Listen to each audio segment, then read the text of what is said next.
sobre a semente da vaidade.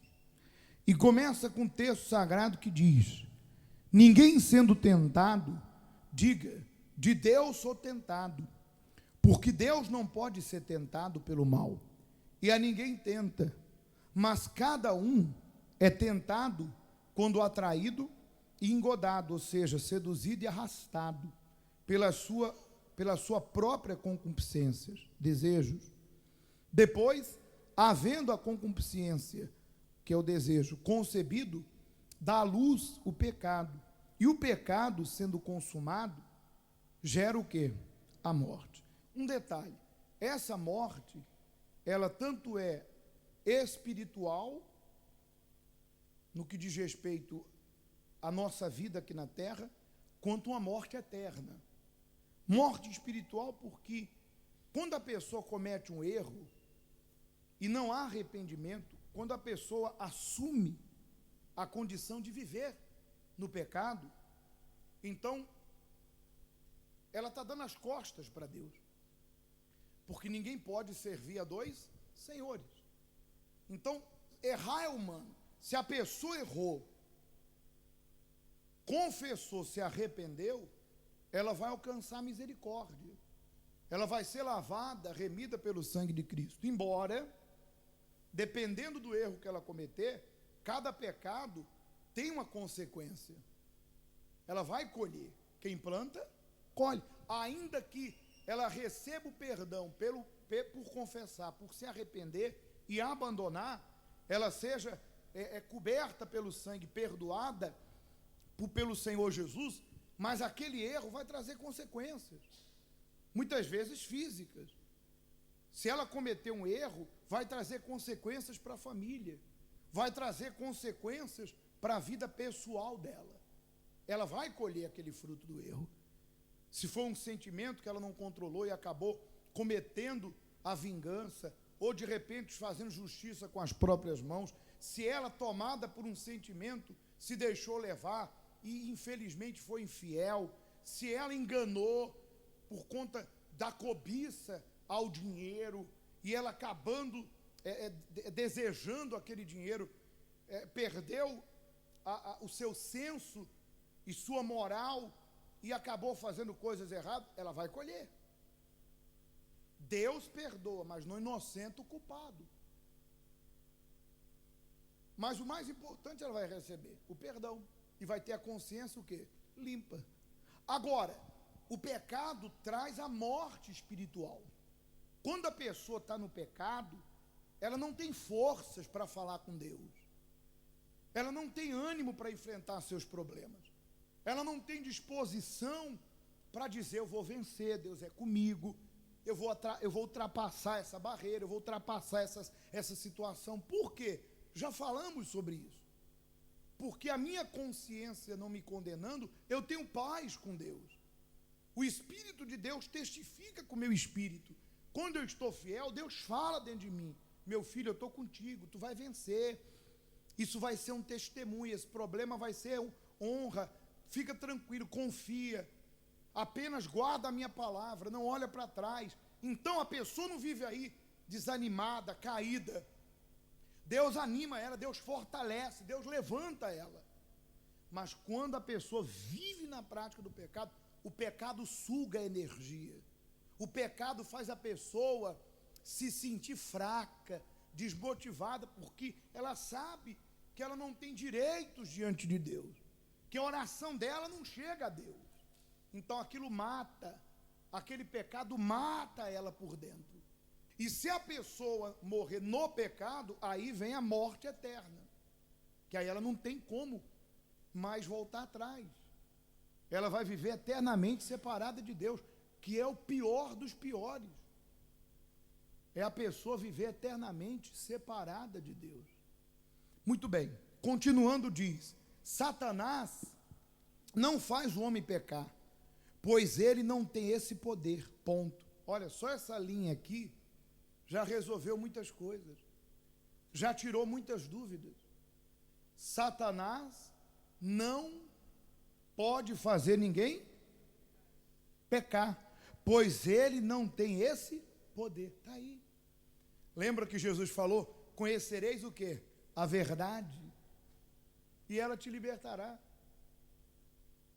E Deus falou lá para o profeta Oséias, se não me engano: meu povo sofre porque lhe falta o conhecimento.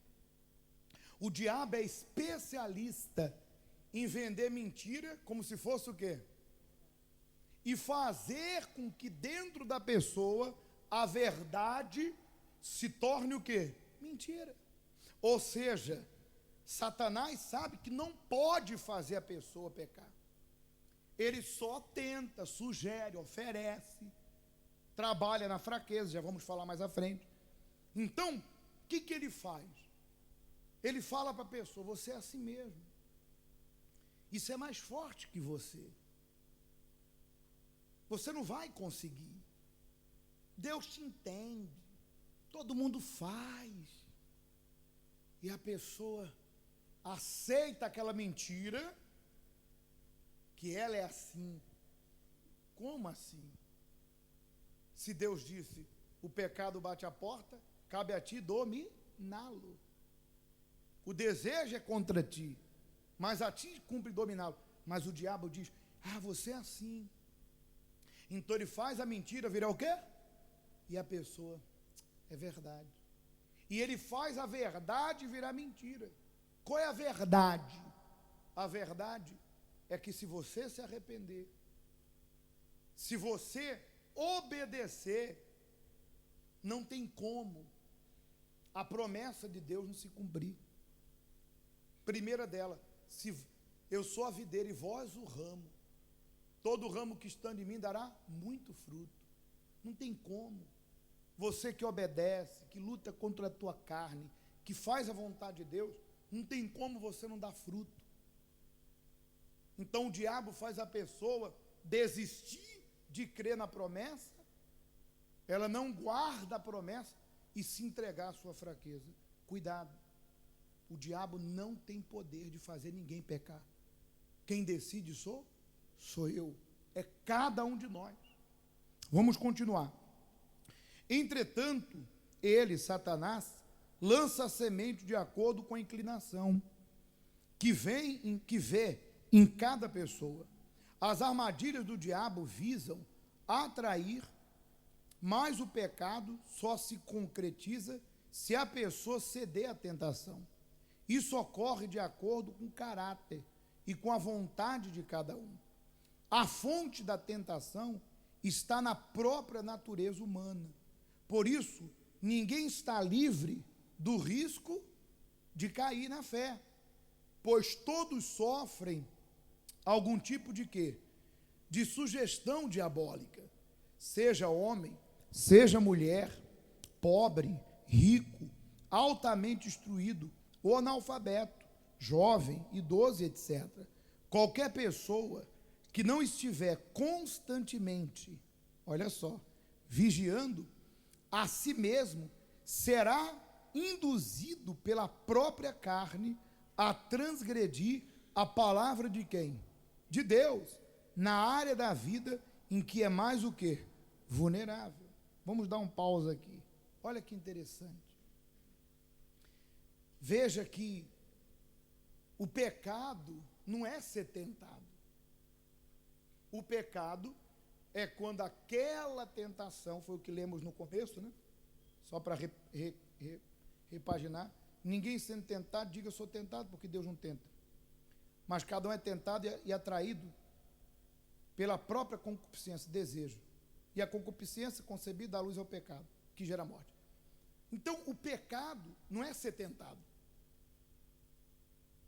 Se você diz: pastor, eu estou sendo tentada, então, é porque você está vivo. Porque só não é tentado quem já morreu.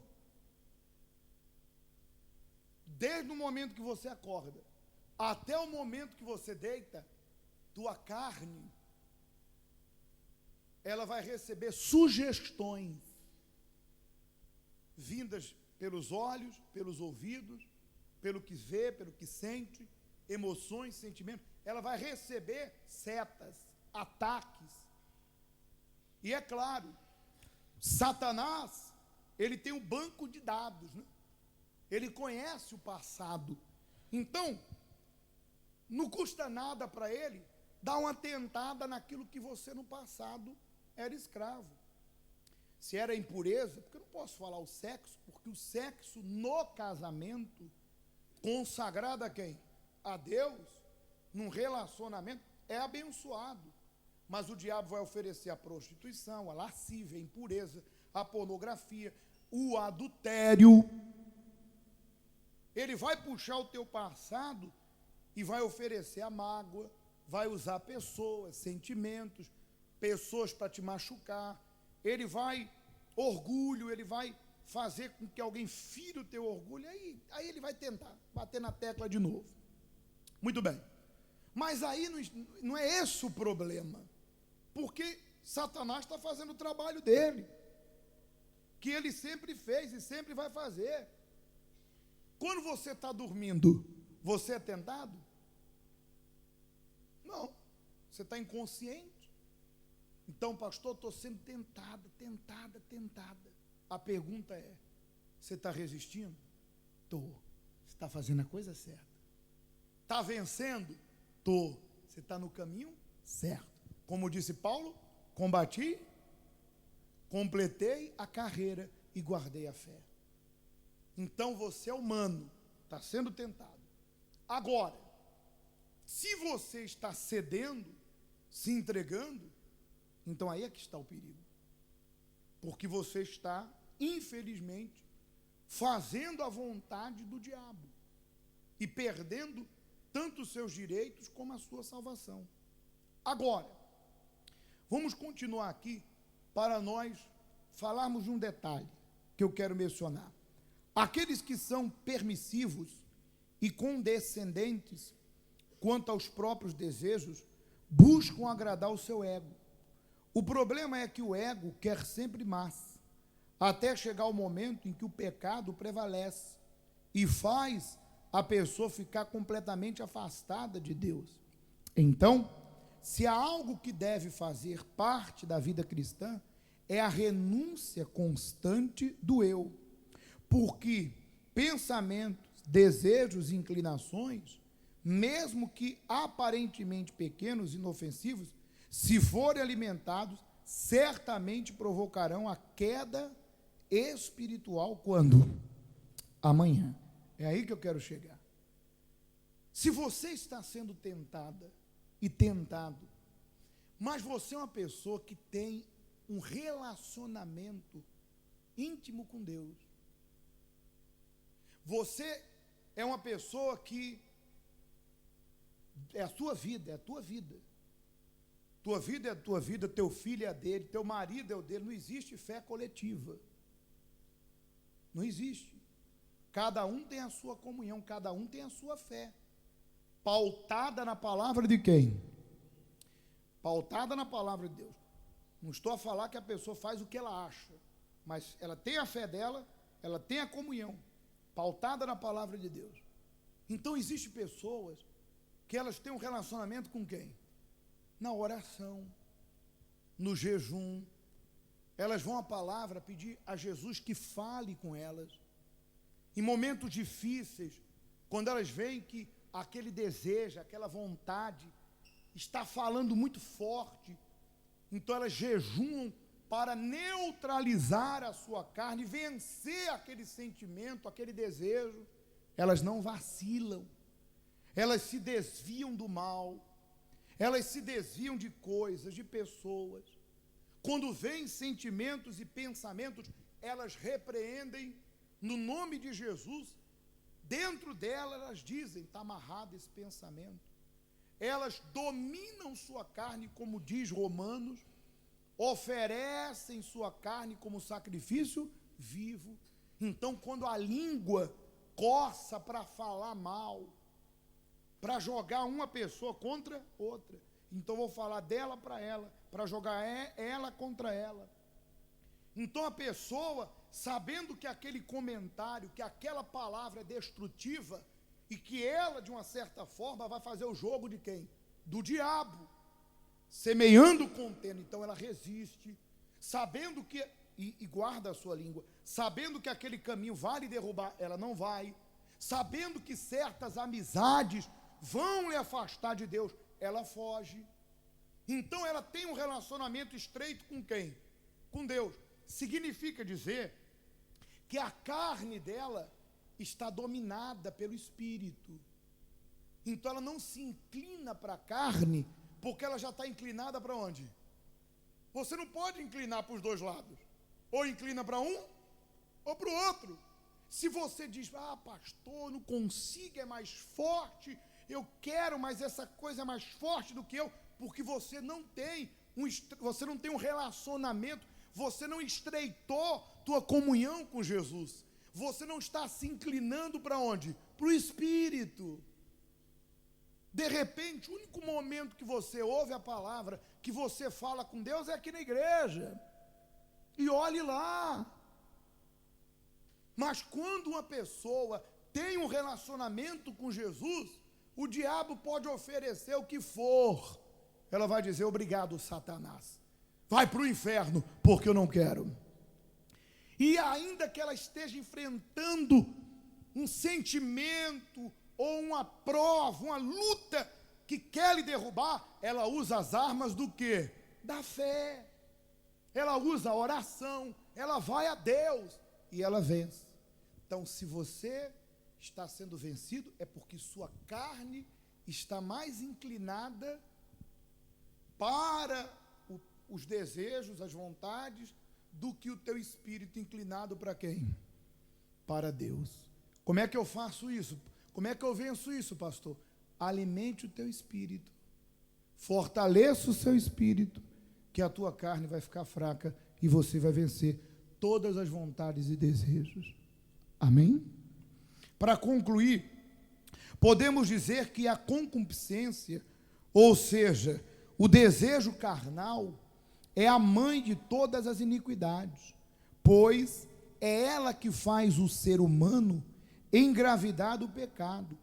E uma vez que o pecado se instala e se desenvolve na vida de uma pessoa, possui sua mente, seu coração e seu corpo, provocando sua morte o quê? Espiritual. Ou seja, se eu estou inclinado para o pecado, se eu estou inclinado para a carne, é óbvio que eu vou cair. E caindo, eu vou me tornar escravo daquele quem obedeço, porque eu sou escravo daquele a quem obedeço. Aí não tem como você vencer. Mas nesse momento, se você reconhece isso, se você reconhece, olha pastor, eu preciso me inclinar para o Espírito. Como faço? Comece reconhecendo onde você está caindo, onde você está errando, confessando. De repente, você é antigo de igreja, e você perdeu o seu relacionamento com quem? Sua intimidade, aquela sinceridade que você tinha. Você perdeu aquela disposição para as coisas do Espírito, buscar, orar, ler a palavra, ir para o altar, ganhar almas. Imagine você foi cortando tudo o que fazia você se relacionar com Deus. Como que você espera estar? Então comece reconhecendo isso e volte às práticas das primeiras obras. E você que nunca abandonou sua carne, sempre está escravo, nunca abandonou, então hoje seja sincero, fala, meu Deus, me liberta do pecado. Eu quero ser uma nova criatura, planta em mim a semente do Senhor, que é o Espírito Santo, para que eu tenha um coração novo e a mente nova. Se humilhe, humilhai-vos diante da poderosa mão de Deus, e Ele vos exaltará. Amém?